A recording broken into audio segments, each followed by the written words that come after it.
저는 어린 시절 시골에서 자랐습니다.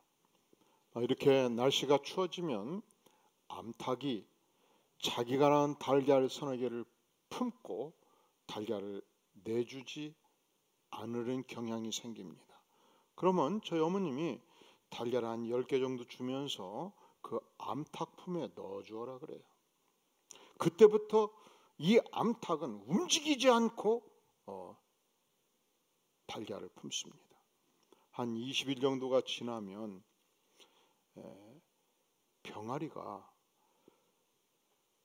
달걀 껍질을 뚫고 나와요. 5마리가 나오고 10마리가 나오고. 그런데 마지막까지 안 나오는 달걀이 2-3개 남지 않겠습니까? 그러면 이틀이 지나고 3일이 지나면 저희 어머니가 그렇죠. 그 달걀을 빼서 버려라. 근데 이때 암탉이 엄청 싸나워집니다. 그냥 손으로 밀치면요, 팍 물어가지고 이 피가 날 정도로 싸나워져요. 그래서 이제 동생과 함께 큰 막대기를 가지고 이 닭을 밀어내는 거죠. 밀어내고서 그 달걀을 가져와서 이 달걀이 기가 막혀요. 얼마나 반질반질한지. 그리고 따뜻합니다. 이때 동생한테 말하는 거죠. 얘야, 이 안에 병아리가 있을 수 있거든. 한번 딱 쥐어봐라. 너 힘 없어서 못 쥐잖아. 그래서 팍 힘을 주면 어떻게 될까요?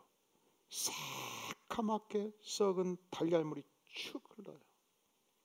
이게 냄새가 진동합니다. 지독합니다. 아무리 비누로 씻어도 지워지질 않고요.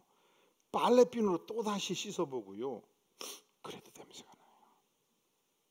여러분, 묻겠습니다. 오늘 주께서 우리에게 썩은 신앙, 죽은 신앙, 가짜 신앙이 있고 산 신앙, 산 믿음, 진짜 믿음이 있다고 말씀을 해요. 오늘 말씀에 26절에 보면 영혼 없는 몸이 죽은 것 같이 행함이 없는 믿음은 어떤 것이라? 죽은 것이라 말씀해요. 여러분은 어떤 믿음을 가지고 있습니까? 우리에게 산 믿음이 있고 죽은 믿음이 있어요. 우리에게 진짜 믿음이 있고 가짜 믿음이 있고, 우리에게 생명력이 있는 믿음이 있고 죽음의 믿음이 있다, 그렇게 말씀한단 말이죠. 그러면 어떤 믿음이 죽은 믿음인가, 가짜 믿음인가? 여러분, 말로만 하는 믿음, 가짜 믿음이죠. 말로만 예수 믿는 분들이 있어요. 예수님 믿으시나요? 예, 믿지요. 제가 이래봬도 4대째 모태신앙이고요, 유아세례까지 받은 몸입니다. 제가 고등학교 때까지 얼마나 열심히 나갔는데요, 사업이 바빠서 제가 졸업을 했지만 그래도 언제든지 신상카드에 종교나라는 기독교라고 안 써본 적이 없습니다. 그리고 우리 마누라 교회 나갈 때 내가 한 번도 방해한 적이 없어요. 나가라고 포장해 주지요. 우리 어머니 권사님이에요, 이래봬도. 그리고 마누라가 천당 갈 때 내가 마누라 팔목 꽉 잡으면 같이 가지 않겠습니까? 목사님, 그 정도 이해해 주세요. 그리고 저한테 교회 나오라 마라 얘기하지 마세요. 내가 믿거든요, 속으로. 이게 무슨 믿음? 말로만 믿는 믿음. 이것을 가짜 신앙이라고 보는 것입니다. 오늘 말씀에 19절에 보면 내가 하나님을 한 분인 줄로 믿느냐? 잘하는도다. 누구도, 귀신들도 어떻게? 믿고 떠느니라. 여러분, 귀신이 하나님을 믿는 거예요. 예수님께서 나타났을 때 귀신들이 두려워 떨었습니다. 당신은 하나님의 아들입니다. 이 신앙 고백을 해요. 현대인의 성경에 보면 귀신들도 믿고 두려워서 떠니라 이렇게 되어 있어요. 제루살렘 바이블에 보면 Demons tremble with fear. 이 사단이, 이 귀신이 두려움으로 벌벌 떨었다, 그렇게 표현을 해주고 있습니다. 귀신, 하나님을 압니다. 하나님이 전능하신 하나님인 걸 믿습니다. 그런데 저들은 저주받을까 봐 두려워 떨고 죽을까 봐 두려워 떨고 지옥 갈까 봐 두려워 떤다는 것입니다. 여러분, 놀랍게도 무당을 따랐던 분들이 예수 믿으면 이 차원의 신앙이 시작돼요. 저는 기독교 집안에서 태어나지 않았기 때문에 신년도가 되면 저희 어머니와 할머니가 그 전주의 유명한 먹통 점쟁이 처녀 점쟁이를 찾아가서 점괘를 넣어요. 할아버지 점괘 넣고 우리 아버지 점괘 넣고 큰아들 김경섭의 점괘를 넣는데 올해는 산이 문제로다 하면 절대로 산을 못 가게 해요. 왜? 가면 죽으니까 두려워 떠는 거예요. 그래서 초등학교 때 이제 천태산 이 소풍 가면 그날은 우리 어머니가 일찍부터 따라 나서 손 꽉 잡고 가요. 왜? 산에서 떨어져 죽으니까. 물이 문제도 하면은 절대로 해수욕장 못 가게 하는 거예요. 응? 여러분, 독감이라도 걸리면 아이고 내가 또 하나님 죄 지었습니다. 사업상 애로가 생기면 아이고 내가 석 달 전 11조를 안 냈더니 하나님이 나를 쳐셨군요. 하나님 제가 망하면 안 됩니다. 자동차 접촉 사고가 나면은 하나님 저를 저주하기로 작정하셨습니까? 벌벌 떠는 믿음, 이 차원의 믿음은 가짜 믿음이라는 거예요. 이 차원을 넘어서야 된다는 거예요. 우리 하나님께서는 창조주시죠, 심판주시죠. 동시에 그의 가장 사랑하는 아들 독생성자 예수 그리스도를 십자가에 내어주기까지 하심으로 진정한 사랑을 우리에게 보여주셨습니다. 하나님의 사랑은 심판을 이기는 사랑입니다. 하나님의 사랑은 용서하는 사랑입니다. 내 영혼을 받으셨고 구원해 주셨고 영생의 축복을 주시는 전능하신 하나님의 사랑입니다. 어떤 신앙이 가짜 신앙인가? 첫째로 말만 나불나불 하는 신앙. 두 번째로 벌벌 두려워 떨기만 하는 신앙. 세 번째로 여러분, 충분히 행동으로 뒷받침되지 않는 신앙이 오늘은 주께서 가짜 신앙이라고 그렇게 말씀하시지 않습니까? 본래 기독교적인 믿음의 정의는 이래요. 믿음의 대상, 전능하신 하나님 여호와 하나님은 천지를 창조하신 하나님이며 역사의 주권자인 것을 믿습니다. 두 번째로 그의 아들 예수 그리스도 그분은 나를 사랑하사 내 인생의 모든 죄를 안고 십자가에 죽으심으로 나에게 영생의 선물을 주셨습니다. 이것을 확실하게 믿습니다. 세 번째로 내가 믿을 때 하나님의 영, 성령은 내 안에 들어오셔서 나를 다스리시고 선하게 인도하시는 하나님이십니다. 이 삼위 하나님에 대한 신앙 고백이 기독교적인 믿음입니다.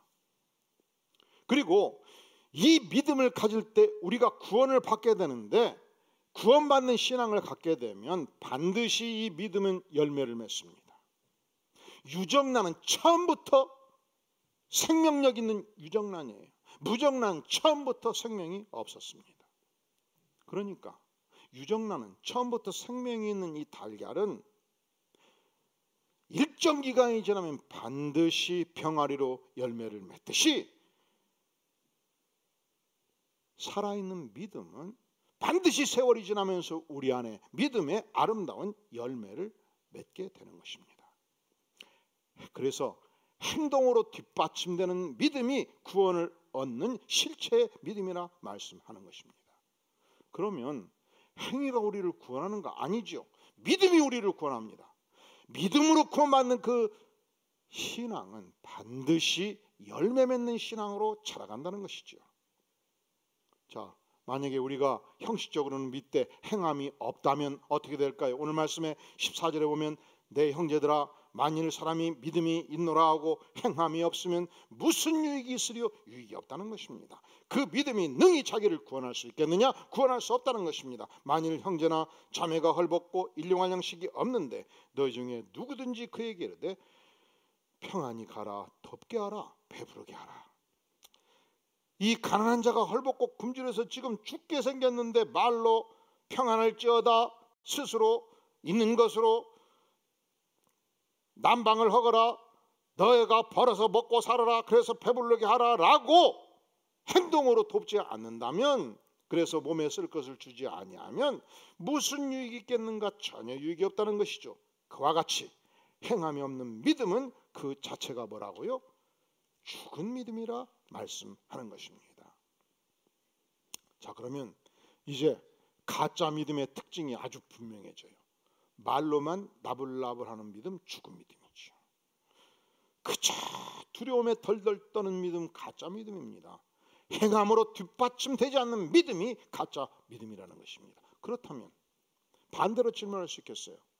행동하는 믿음은 어떤 특징이 있는가? 야고보 선생은 오늘 우리에게 두 가지 구약 성경에서 위대한 인물을 예화로 들고 있습니다. 오늘 말씀에 21절에 보면 우리 조상 아브라함이 그 아들 이삭을 제단에 바칠 때 행함으로 의롭다 하심을 받은 것이 아니냐. 아브라함의 믿음을 행동하는 믿음으로 표현해주고 있습니다. 오늘 하나님께서 아브라함에게 말씀하셨습니다. 아브라함아, 너의 사랑하는 독자 이삭을 모리아산으로 가서 번제물로 바치거라. 하나님의 말씀이었습니다. 첫째로 그날 밤 아브라함은 이 하나님의 음성을 듣고 사라한테 이야기하는 것이 분명해요. 왜냐하면 사라가 들었으면 그날 가만히 있었겠습니까? 하나님이 진짜 나의 사랑하는 이삭을 바치라고 했다면 나한테도 얘기하지 않겠는가? 귀신의 소리를 들은 거 아니냐? 그리고 창세기 22장에서 그 다음날 새벽 3시부터 사라가 칼을 들고 쌀문 밖에서 아들과 남편을 나가지 못하도록 버텼더라. 기술이 없어요. 그날 밤 사라가 밤새도록 남편을 설득해서 포기하도록 하였더라. 기술이 없어요. 두 번째로 아브라함은 그 다음날 아침에 일찍이 두 몸종을 앞세우고 아들을 번제로 바칠 나무를 등짐 지고 아들을 앞장 세워서 출발을 한 것입니다. 사흘 길을 걸어갔습니다. 세 번째로 만약에 모리아산 정상까지 이 건장한 청년 둘이 같이 간다면, 그래서 노인 양반 나의 남자 주인이 아들을 번제로 바치는 것을 목도하고서 만류하지 않았다면 이 두 몸종이 지상으로 내려갔을 때 여주인 사라가 살려두겠습니까? 이 생각에 이르자 아브라함은 모리아산 중턱에서 두 몸종에게 명하는 것입니다. 아그들아, 너희들은 여기서 쉬고 있거라. 내가 일을 마치면 다시 오마. 그리고 정상을 향해서 간 것입니다. 근데 이때 마지막 시험에 문제에 부닥친 거예요. 이 사랑하는 아들이 아버지를 향해서 묻는 거예요. 내 아버지시여, 내 아들아, 불과 나무는 있거니와 과연 번제로 드릴 어린 양은 어디 있나이까? 여기서 흔들리지 아니할 아버지가 누가 있겠습니까? 아들아, 내가 말 못한다. 하나님이 너를 지금 바치라는데 내가 잘못 들은 것이 분명하다. 아니에요. 아브라함은 당당했습니다. 이 가슴 아픈 현장에서, 가슴이 미어지는 현장에서, 이 무너지는 현장에서 이를 악물고 아들에게 고백합니다. 아들아, 번제할 어린 양은 우리 전능하신 하나님께서 친히 준비하시지 않겠느냐? 정상을 향해서 간 것입니다. 칼을 높이 들었습니다. 번제할 나무를 준비했습니다. 이것이 무엇입니까? 야고보 선생은 이것이 행동하는 믿음이라고 말해요. 그렇다면 행동하는 믿음이 갖는 첫 번째 특징, 철저하게 하나님의 말씀에 순종하는 믿음, 이것이 행동하는 믿음이에요. 오늘의 시대 사람들이 뭐라고 하든지 간에 하나님의 말씀에 순종하는 위대한 믿음의 역군들이 될 수 있기를 주의 이름으로 축원합니다. 사람들은요, 교회에 대해서, 신자에 대해서 여러 가지로 평가할 수 있어요. 여러분, 예수님도 그렇습니다. 예수님이 예루살렘 성을 향해서 마지막 입성할 때 그 예루살렘 모든 성민들이 할렐루야 예수님을 박수치며 환영했어요. 그런데 어느 날 관원들이, 바리새파 지도자들이 예수님을 체포했습니다. 예수님을 늑달같이 매로 쳤습니다. 온몸이 피투성이었습니다. 십자가에 매달렸습니다. 이때 예수님을 살릴 수 있었습니다. 바라바를 살릴 것인가 예수를 살릴 것인가 물었을 때 예수를 십자가에 못 박으라고 외쳤습니다. 같은 입을 가진 군중들이 한때는 예수님을 향해서 찬양의 박수를 쳤고, 그리고 저들이 같은 입을 가지고 십자가에 못 박으라고 외친 것입니다. 사람이 그래요. 예수님이 인간에게, 사람들에게 자기를 절대적으로 지지하는 백성들에게 자기를 의탁하지 아니하셨다. 이것은 무엇을 말합니까? 인간은요 죄인이에요. 인간은요 언제든지 판단이 그르칠 수 있어요. 인간 말에 흔들리지 마시기를 바랍니다. 하나님의 말씀에 순종하는 백성들이 될 수 있기를 간절히 바랍니다. 우리 교회는 우리 성도들의 생명과 건강이 너무도 소중한 만큼 대한민국 최고의 방역을 실시하고 있습니다. 우리 교회는 모든 예배가 끝나면 철저하게 방역을 합니다. 우리 교회는, 우리 사역자들은 우리 성도들의 건강을 보장하기 위해서 매일 점심을 사 먹지 않습니다. 배달해서 먹습니다. 필요하면. 기본 원칙이 그래요. 여러분 5층에 우리 교회 가면 식탁 3개를 놔가지고 소리쳐야 들릴 만큼 앉게끔 다 분리시켜놔요. 출근 직원들의 기본 원칙이에요. 우리 교인들은 가능한 한, 우리 스태프들은 만약에 불가피하게 외부에 가서 먹더라도 가능한 한 최선을 다해서 12시 50분 넘어서 먹도록 해요. 왜? 12시에 가면 너무 많으니까. 12시 5분 가면 다 아무도 없거든. 그래서 4명 앉는 테이블에 2명 앉아도 앉아놓을 수 있으니까.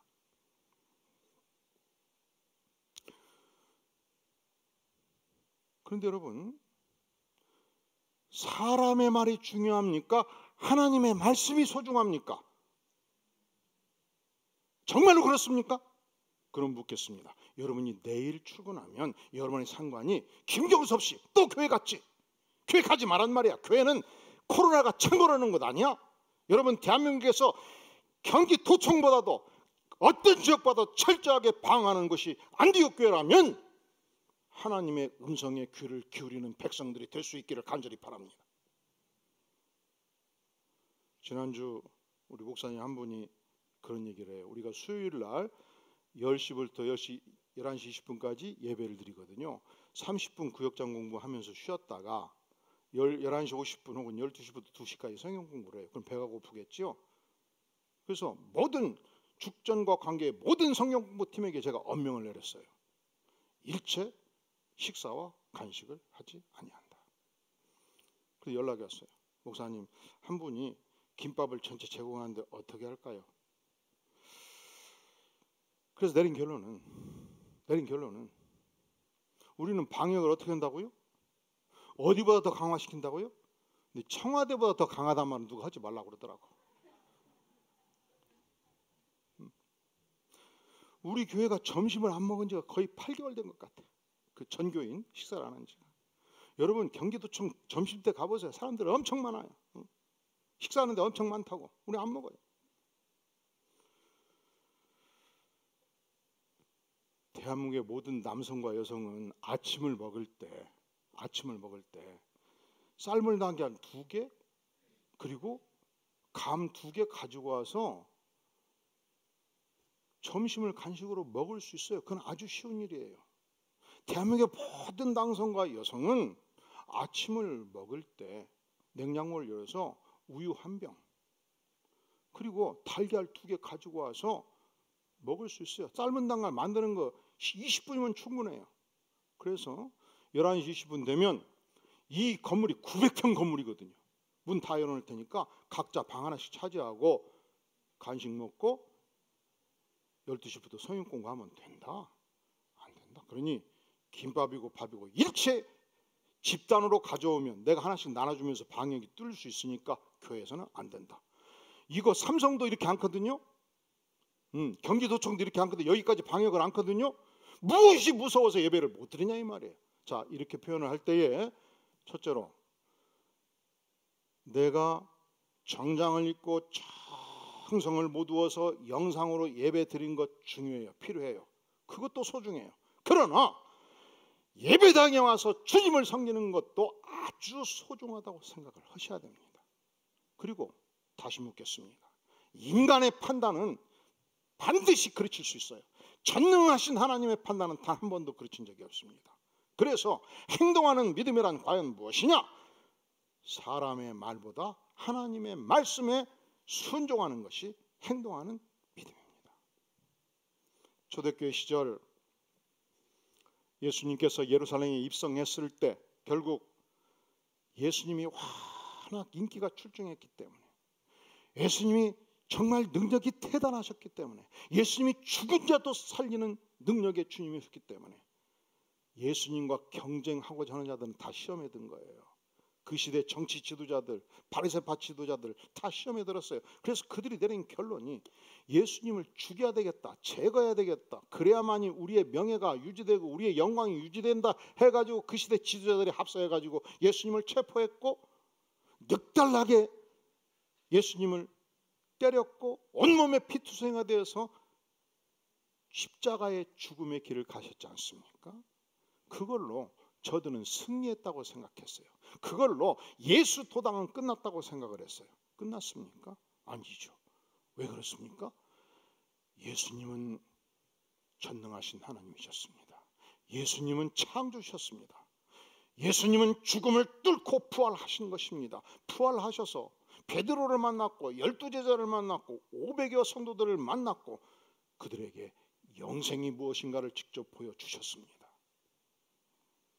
그때 이 증거를 베드로가 예루살렘 방방곡곡을 다니면서 체포될 위험을 두려워하지 않고 이 증거를 외친 것입니다. 내가 예수 그리스도를 보았습니다. 그분은 죽음에 머물러 있을 수가 없었습니다. 죽음을 뚫고 부활하셨습니다. 그분만이 구세주입니다. 다른 이름으로서는 구원을 받을 수 없나니 천하 인간 중에 구원을 받을 만한 다른 이름을 우리에게 주신 일이 없음이니라. 예수님만이 구세주입니다. 그분은 부활하셨습니다. 그분은 살아계십니다.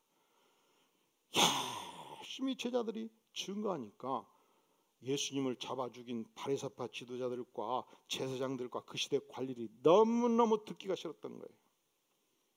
너무너무 힘들었던 거예요. 그래서 불렀습니다. 경고했습니다. 사도행전 4장 18절에 보면 그들을 불러 경고하여 도무지 예수의 이름으로 말하지도 말고 가르치지도 말라. 이게 하나님의 음성입니까? 사람의 말입니까? 다시, 관리들과 제사장들이 그들을 불러, 베드로 일당을 불러 경고하여 도무지 예수의 이름으로 말하지도 말고 가르치지도 말라. 이게 사람의 말입니까? 하나님의 음성입니까? 그렇습니까? 그때 베드로가 자기를 체포하고 자기를 죽일 수 있는 그 관리들을 향해서 알았습니다 하고 물러서서 숨어서 전도한 게 아니에요. 그저 체포를 피하기 위해서, 그저 순교 안 당하기 위해서 아이고 그냥 그 정도 제가 알아들었지요 하고 물러서서 야밤에 전도 생활한 게 아니에요. 자기 스승을 잡아 죽인 저들을 향해서 하나님 앞에서 너희 말 듣는 것이 하나님 말씀 듣는 것보다 옳은가 판단하라. 하나님 앞에서 너희 말 듣는 것이 하나님 말씀 듣는 것보다 옳은가 판단하라. 우리는 내가 직접 보고 들은 것을, 죽음을 뚫고 부활하신 예수 그리스도의 구세주 되심을 말하지 않을 수 없다.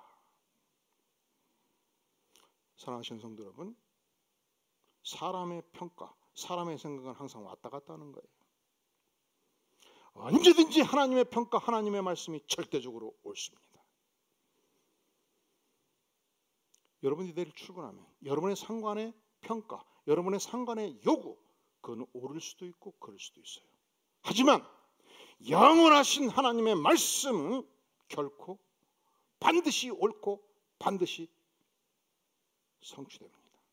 그런 거로 우리는 언제든지 사람의 말보다 하나님의 말씀이, 하나님의 판단이, 하나님의 명령이, 하나님의 요청이 무엇인가 귀 기울여 듣고 하나님 우선적인 삶, 하나님의 말씀에 순종하는 삶을 살 때 그것을 오늘의 성경은 행동하는 신앙이라 말씀합니다.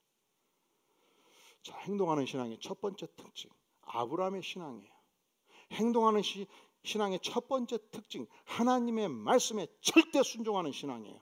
행동하는 신앙의 첫 번째 특징, 사람들의 말보다 하나님의 말씀 앞에 순종하는 신앙이에요. 야고보 선생은 우리에게 오늘 두 번째 구약 성경에 나타나고 있는 인물을 행동하는 신앙의 인물로 보여줍니다. 그가 누굽니까? 우리 다 함께 25절 같이 한번 읽어볼까요? 시작. 또 이와 같이 기생 라합이 사자들을 접대하여 다른 길로 나가게 할 때에 행함으로 의롭다 하심을 받은 것이 아니냐. 누구를 예로 들고 있습니까? 기생 라합. 우리가 살다 보면 선택이 있어요.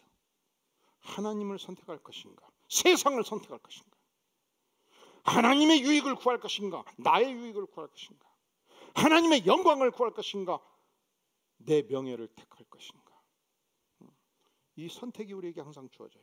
그때마다 언제든지 하나님 우선주의, 하나님의 유익을 취하고 하나님의 영광을 취하는 인생, 행동하는 신앙의 모습이죠. 트럼프 대통령이 4년 전 당선이 됐을 때 제1성이 미국 우선주의였습니다. 미국 우선주의. 미국은 어차피 오늘의 시대에 자유민주주의를 수호하는 전 세계 경찰 국가거든. 여러분, 대한민국 경찰은 언제든지 결코 경찰 우선주의를 하면 절대로 안 돼요. 그러면 국가 엉망되는 것입니다. 경찰은 언제든지 어떻게 해야 됩니까? 전 백성 국민 우선주의를 해야지요. 그래서 저는 기도를 해서 하나님, 세계를 선도하는 국가가 이 자유민주주의를 수호하는 동맹국가의 관계를 중시하지 않는다면 이건 세계가 망하는 길입니다. 그러니 하나님 은혜를 베풀어 주시옵소서. 여러분, 우리가 하나님의 백성이라면 언제든지 하나님 우선주의의 정책을 펴는 것이 우리의 살 길이고 그것이 행동하는 신앙의 모습입니다. 여기서 기생 라합은 말 그대로 기생이었습니다. 그 시대 기생은 여간음을 하거나 음식점을 했습니다. 여리고성은 이 팔레스타인 지역에서 사통팔달의 중심 도시였습니다. 그래서 많은 여행객들이, 비즈니스맨들이, 정치가들이, 사업가들이 이 여리고를 통과하고 그때 하룻밤, 이틀밤 휴식을 취하는 장소였습니다. 이곳은 이 중동의 모든 소식들이 모이는 곳이었습니다. 어느 날 라합이 소식을 듣습니다.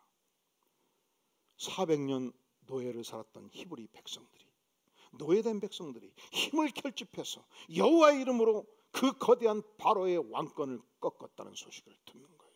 바로가 누굽니까?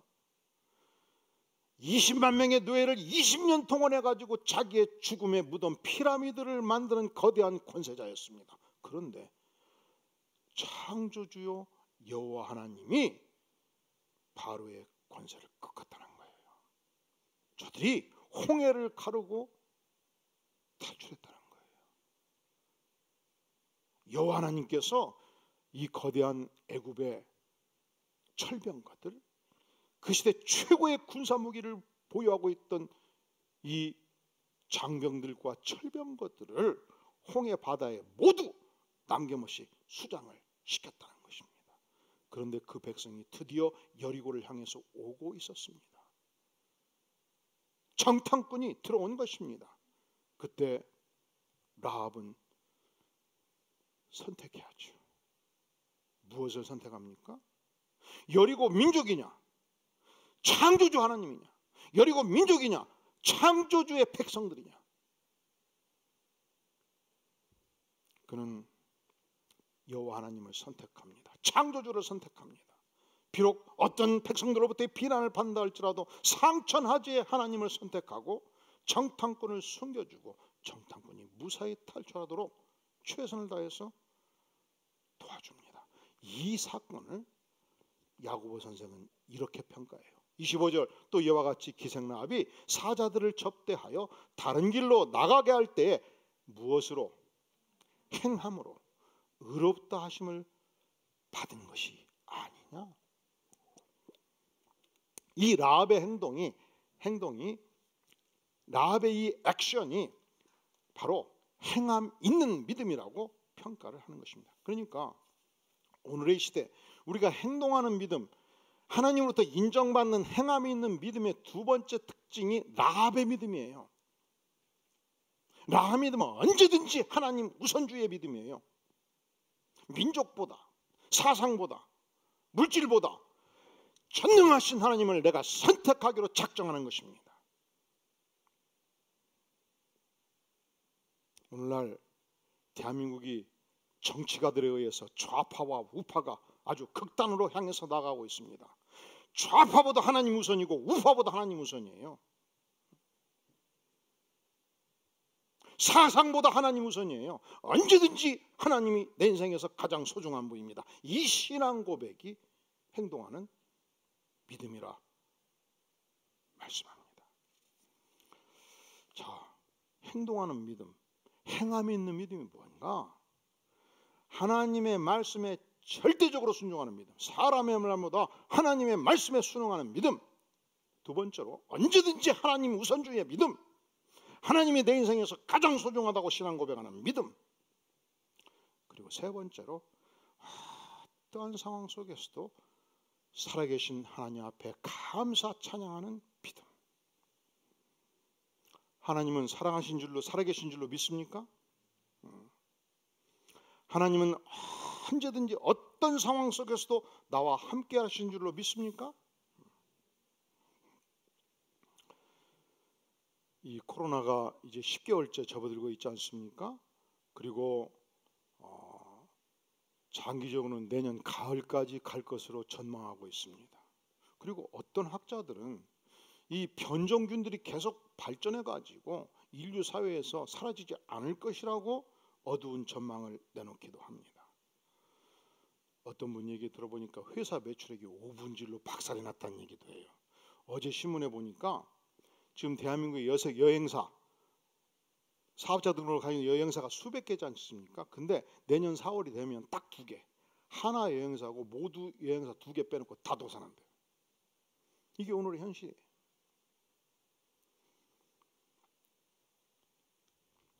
그래서 우리는 최대한 우리 교회 성도들을 위해서도 그렇고 국가를 위해서도 그렇고 일단은 방역은 철저히 해야 돼. 전국의 교회들이 이 생각을 해야 돼요. 우리 자신을 위해서 그렇고 대한민국 국가를 위해서 그렇고 그래야 이 어두운 강을 건너가지 않겠습니까? 그런데 여러분, 내 기업이 혹은 내가 속한 회사가 혹은 우리의 가정이 아무리 고통스러운 상황에 있다 할지라도 여전히 하나님은 살아계신 줄로 믿습니다. 여전히 그 하나님은 은혜 베푸시기를 원하시는 하나님인 줄로 믿습니다. 여전히 그 하나님은 나를 향해서 자비의 손길을 베푸시는 전능자 하나님인 줄로 믿습니다.